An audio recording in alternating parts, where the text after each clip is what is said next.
The following program was provided by an independent producer solely responsible for its content. The opinions expressed do not necessarily represent the views of this station, its staff, board of directors, or underwriters. Hello, I'm Carl Seidel, host of The People's View. The show is sponsored by the Nashua City Republican Committee, and if you like to attend our meetings, they're the second Thursday of every month at 6:30 at the Crown Plaza.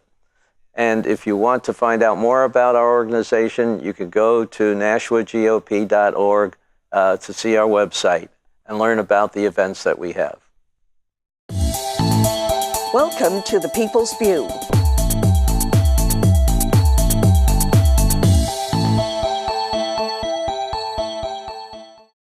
Hello, and help me welcome Representative Glen Cordelli from Left Tufton Borough, right? Tufton Borough, correct. And Glen, you have a bill that's coming up, and I guess the first session is the ones that were considered during the fall. Right. And why don't you tell us a little bit about the bill and what it does and why it was retained and the work that was done on it.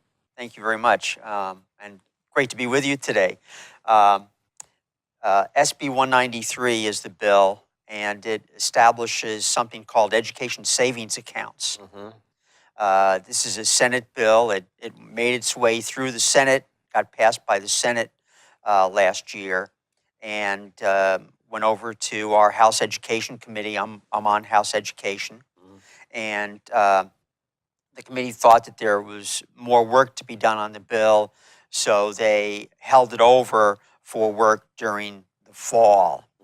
And we had a vote on the bill a couple of weeks ago, and we had a bipartisan recommendation out of the committee that the bill ought to pass.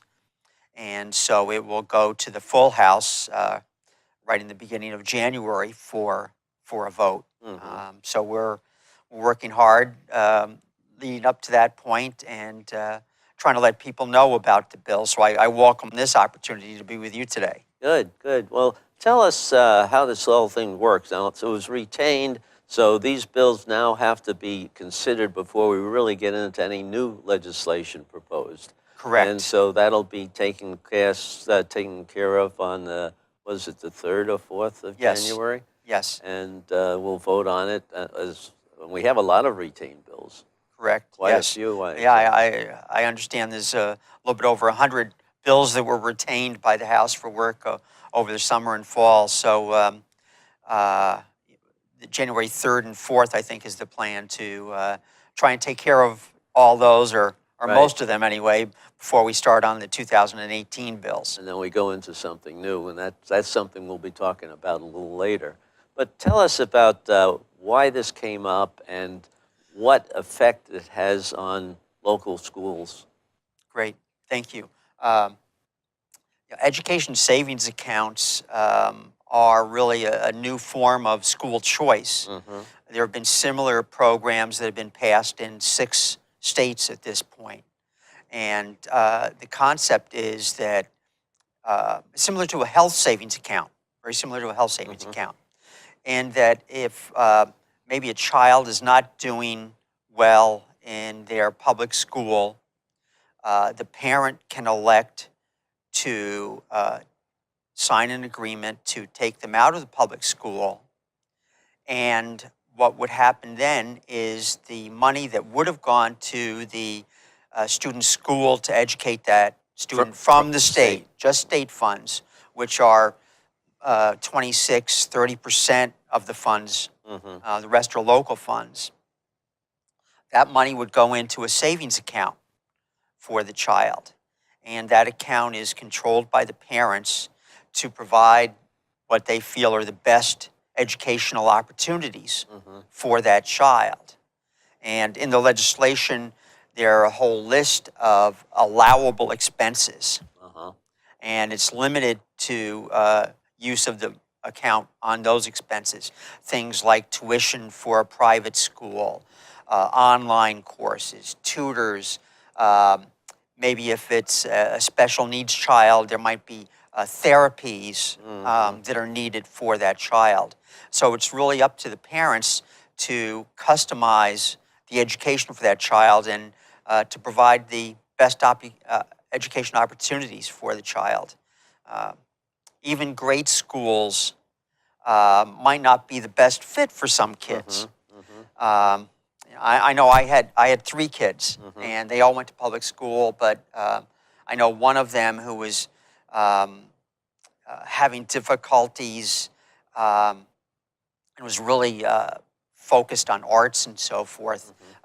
He might have been better off in a school that was more targeted to his learning style and his interests. But we didn't have the opportunities. And that gets into really educational equity in that parents with financial resources have more school choice than the rest of us in that they can afford to put their Take child care of all of it. take care of all of it and put their child into a private school or move to a better school district. Whereas most of us don't have that ability.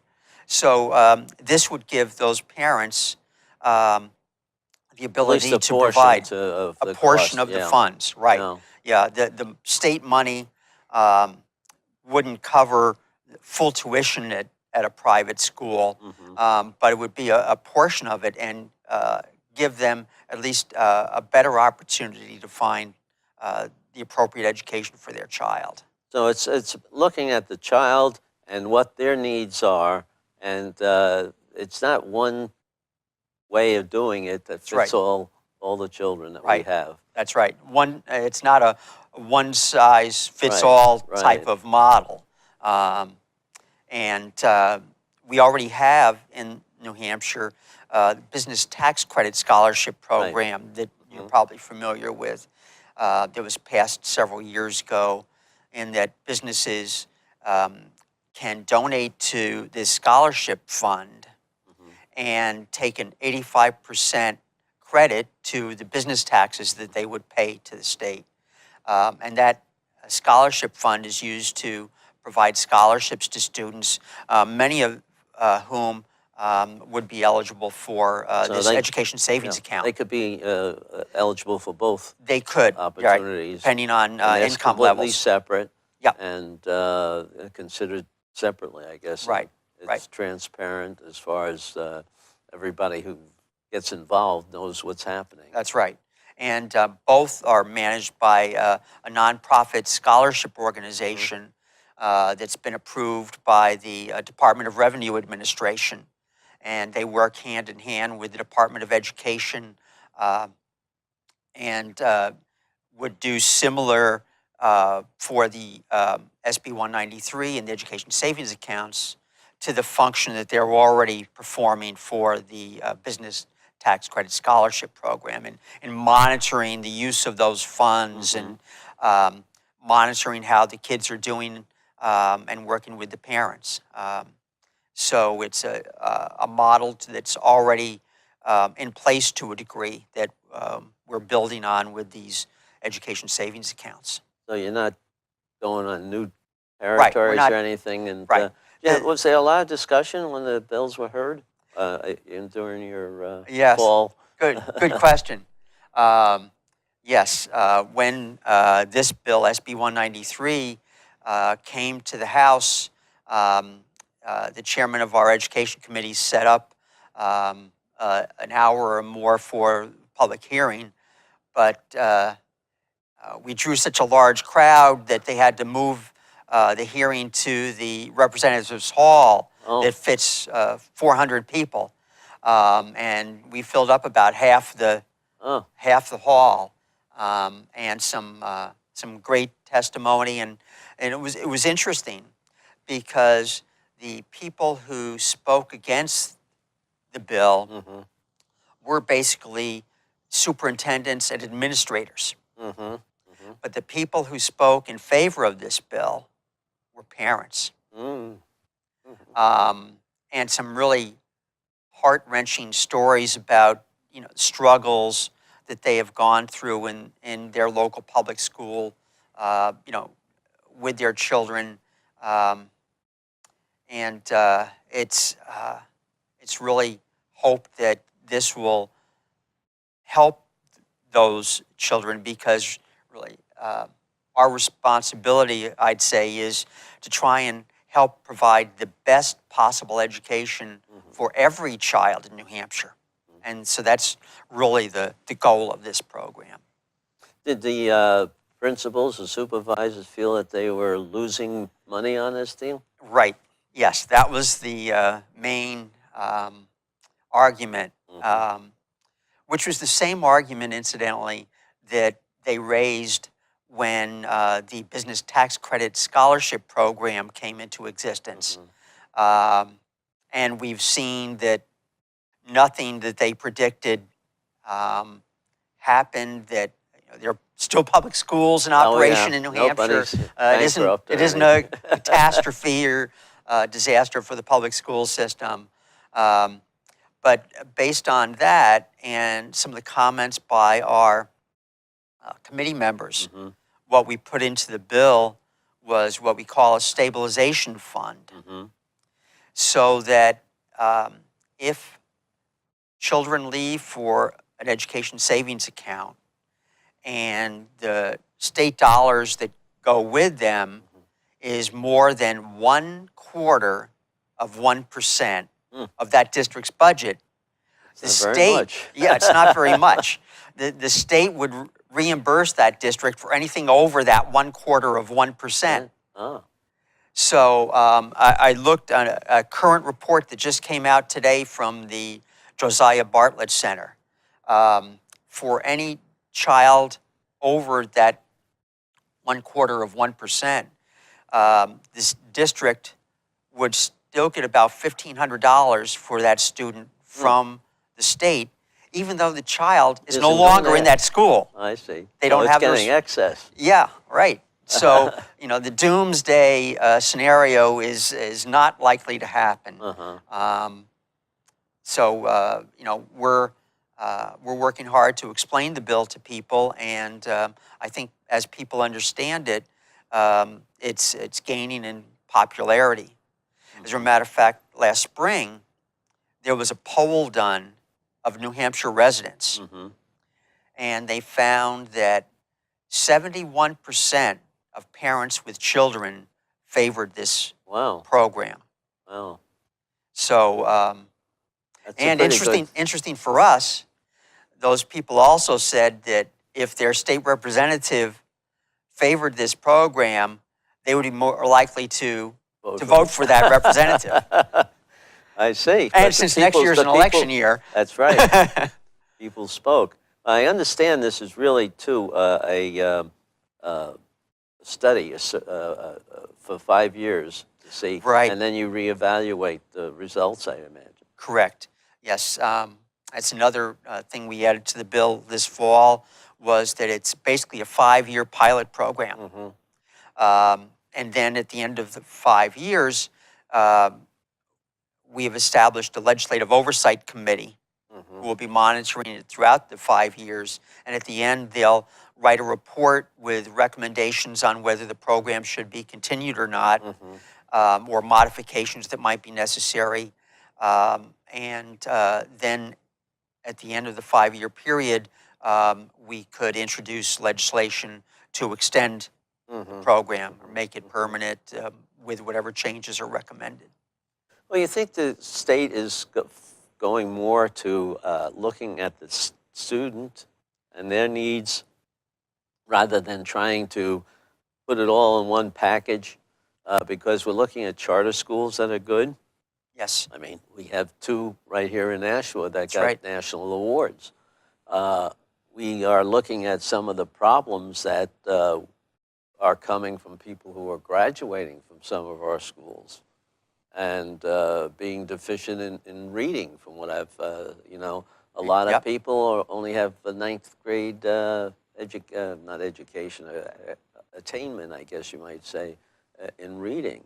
And is that a way to solve some of these problems, or is that?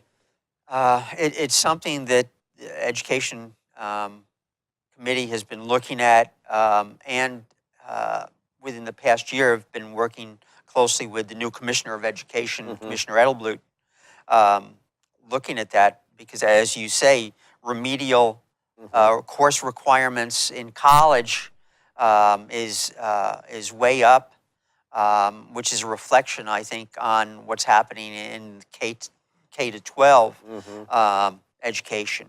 And the Department of Education is trying to focus on making improvements there, both in terms of doing more in terms of personal instruction for students, but also in transparency, so that parents know, what's going on in the school, not just with state test scores, but is there growth going on in the students' attainment, as you say? So I think that we have legislation coming this next year to advance that, and it's something that the commissioner is very much supportive of and is leading the effort to make that happen. Is this making it more transparency, more data is going to come out and be distributed? Because what I understand now from some of our other discussions with people who are involved with education, I'm hearing that remedial courses are no longer called remedial courses, they're called something else.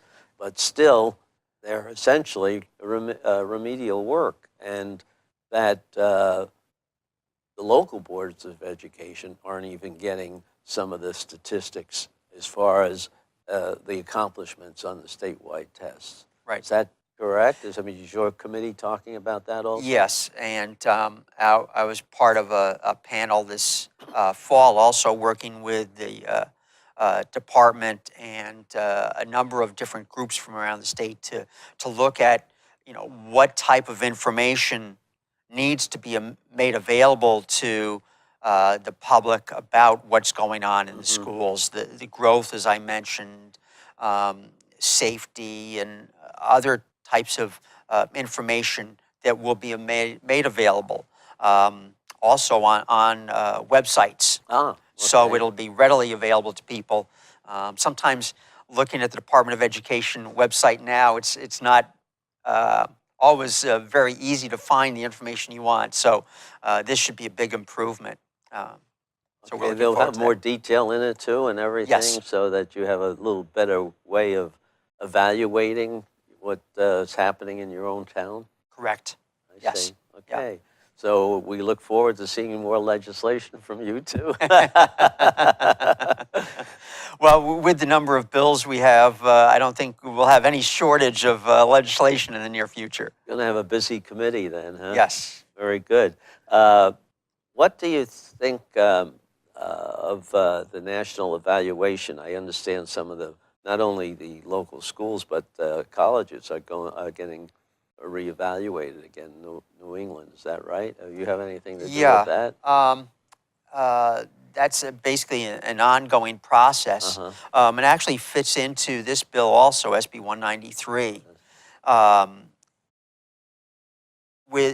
With non-public schools, if a parent wants to send their child to one of these non-public schools, that school has to be approved by the Department of Education or accredited by one of these national organizations, so that we make sure that there is accountability, and those non-public schools would have to provide evaluation and test scores back to the department and to the scholarship organization, so that they can see that students are receiving the type of education that we want them to receive and the parents want them to receive. So there's a lot of accountability, both on the education and financial side of this, built into the bill at this point, and that's something I think I'm very happy about.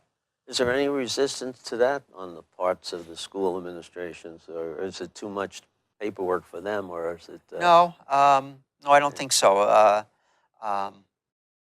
Hopefully that it won't be too much for the scholarship organization to keep up with because they're responsible for tracking all this information. But they will get a small percentage of the money to administer the program, but it's not very much at all, and they've got a big task ahead of them. But they're looking forward to it. What about the people who want to do homeschooling? How do they get evaluated? There's a form of homeschooling in this because with that education savings account, you could do homeschooling and provide online courses, which could be paid for with the account. Tutors are another allowable expense in the program. So there is a form of homeschooling that would be allowed. But there are eligibility requirements too in terms of what students can participate in this program. And it's basically 4 things. They already have to be in a public school. So someone who's, excuse me, in private school now or homeschooling now could not just go right into the education savings account. Excuse me. You're right. Yeah. I get choked up about this. So beyond having to be in a public school, they would have to be have an income level of under 300% of the federal poverty limits. They would have to be in a failing school. They would have to be in a situation where they were a special needs student, and there's one more, and that's if they had been denied admission to a charter school because of full enrollment, or they did not get a scholarship from the scholarship organization through the business tax credit. So there are certain eligibility requirements. So even not all children in the national public school would qualify for this as an eligible student. Well, does the Nashua or any community does have some oversight on homeschooling too, right? And they have to pass somehow. Basically, it's up to the parents. Okay. It's up to the parents. And one of the things with education savings accounts, we really think that accountability is best handled and best decided by the parents. Thomas Sowell, you might be familiar with, noted economist and author, said the basic question is not what is best, but who says what is best. I see. So and I think it's parents. That's it. Right. Parents are with the child. They know how the child works, how he communicates and everything. Like exactly. That. Exactly. And have a better response in changing or helping the student through any kind of problem. That's right. One of the parents that we've talked to, actually, I think, I don't think they're in Nashua, but close by, their son had some learning difficulties, had an IEP, and was running into problems in school with not getting along with the other students and in-school suspensions and so forth. And the mother said, we've got to do something better for this child. And so I was able to get one of the business tax credit scholarships. And the child went to St. Casimir School in Manchester and flourished. Is now going to Academy of Arts and Sciences. Science. Yes, and doing very well. Which is an excellent. Yes, has got a B+ average, and is looking forward to college. And actually, I think it's the same student, wants to eventually become a Navy SEAL. Wow. So it's to hear some of these stories about these kids, you know, who've struggled, but have an opportunity to find the right education for them. It's really heart-wrenching. The governor had a press conference a few weeks ago to support this bill, and there were some families and kids there. Yeah. And to hear their stories was great. And I was so, I was almost in tears afterwards. One of the kids who was getting a business tax credit scholarship came up and wanted to have their picture taken with me. Oh, nice. I was so proud. Yeah. But what we can do and what parents can do for their children with opportunity is just incredible, and I think will really boost education in New Hampshire. Well, we're almost finished with the time, but this takes effect in September 2018? It's got some more hurdles to go through, the full House, then Finance, then the Committee of Conference, but it would be in effect, yes, for next fall if it gets through the hurdles. What other legislation are you looking forward to in this coming year? I think the one about advancing accountability and transparency is the one I'm most looking forward to, because I'm very much a believer in transparency and information, but also I have a bill in to further strengthen our laws in regard to student privacy and keeping their data secure. So it's not individualized Right. public. Yeah, exactly. Okay. But Yep. do you think that's going to cause a little bit more I don't think so. consideration? We've passed legislation regarding student privacy 3 or 4 times while I've been in the House, and so we usually have a lot of support for that. Everybody's concerned about privacy these days. Well, that's true, but I think if it's effective in improving some of the results, getting better results on these tests, I think that would be very good. Yep. Very good. Yep. Well, thank you very much, Representative. Sure. And appreciate it. And we'll have you back again when we find out after the end of the next session and see what's we can look forward to. We can come on and celebrate a little bit. That's right. Hopefully. Okay. Thanks again. Thank you very much.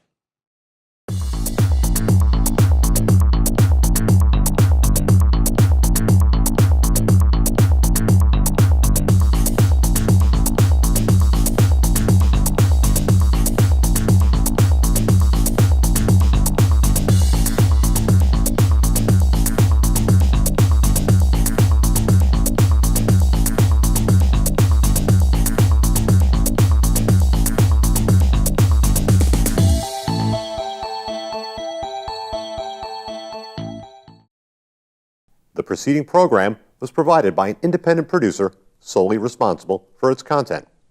The opinions expressed do not necessarily represent the views of this station, its staff, board of directors, or underwriters.